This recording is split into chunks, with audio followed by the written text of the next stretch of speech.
I'd like to share with you today something about synagogue architecture and furniture, which tells us something about Jewish values. If we look here at the crowns of the Torah, you see that each Torah is adorned with a crown. And if we ask ourselves, today in Jewish life, who holds the crown? What happened to the kingship of Israel? The kingship of King David and Chizkiah and Yoshiyahu. What happened to that kingship? And the answer is the crown has passed to the Torah. The Keter Torah is the only real crown, the real royalty we have in this world today. It's the crown of Torah. So who wears the crown in the synagogue? Not the rabbi, not anyone. The Torah wears the crown. The book itself is the ultimate royalty in our time. And what happened to the Kohen Gadol? What happened to the high priest? Who gets to wear the breastplate of the high priest? Who gets to wear the pa'amon v'rimon? At the bottom of the coat of the high priest, he had a bell and a pomegranate. Now it's the Torah. The Torah has the pa'amon, the bells, and the rimonim, the pomegranate-like shaped decorations, which crown and adorn the Torah, because the Torah has become, in a way, the high priest, the Kohen Gadol. The breastplate also is worn not by the rabbi, but the breastplate is worn by the Torah itself.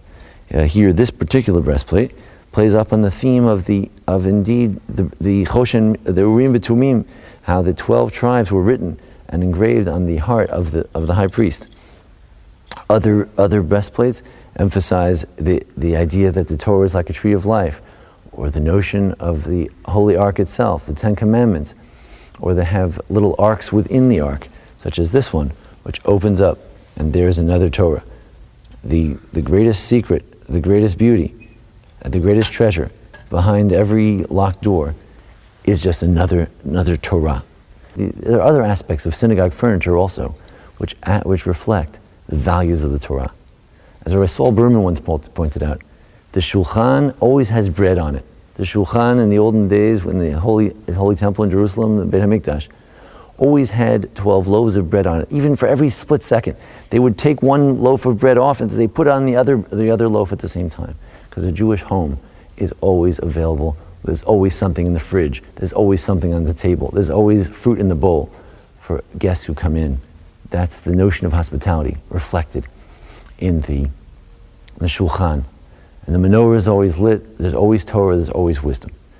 The synagogue reflects the highest Jewish values of where the crown truly lies. And the menorah reflects the 7 branches of wisdom.